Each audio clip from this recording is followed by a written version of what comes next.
आषाढी एकादशीला तर माझं कमी येणं होतं इथे, पण जेजुरी ते वाल्हे वारीमध्ये माऊलींच्या दरवर्षी गेले जवळजवळ 18-20 वर्ष चालतो मी. पण यावेळी केंद्रातल्या काही वेगळ्या जबाबदाऱ्यांमुळे त्या दिवशी जमलं नाही.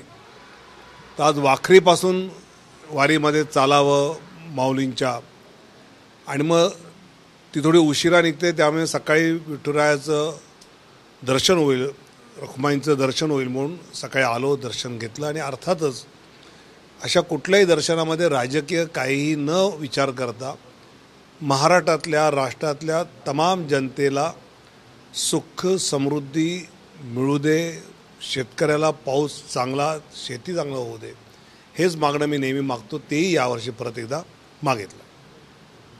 आपण वारीमध्ये चालणार देखील आहात आणि अनुभव तुकोबांच्या पालखीचं दर्शन घेणार आहात. कसा आजवरचा अनुभव आहे?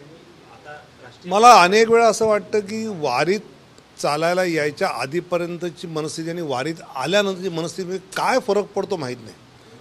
प्रसन्न तर वाटतं, पण आपल्यासोबत चालणारे जे वारकरी आहेत, हा सगळं आपलं कुटुंब आपल्यावर चालतं आहे, भजनं गातो आहोत.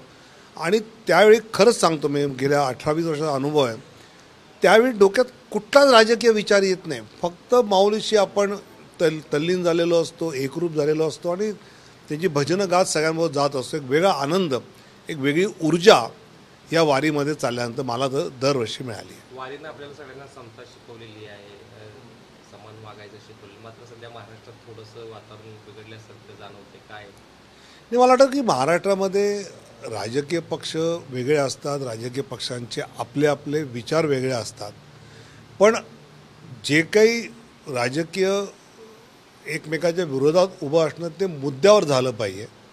ते मुद्द्यावर न होता बाकीच्या अनेक गोष्टींवर होतं. आणि मला असं वाटतं की पुरोगामी महाराष्ट्र हा मुद्द्यांच्या राजकारणाचा खऱ्या अर्थाने ओळखला जातो, आणि त्याच पद्धतीचं राजकारण महाराष्ट्रातल्या सगळ्याच पक्षाच्या राजकीय नेत्यांनी करावं असं मला वाटतं. आता एवढं बघा.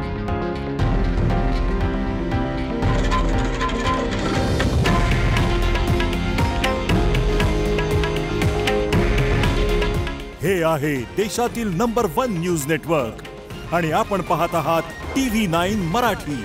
काळजी तुमची, हित महाराष्ट्राचं.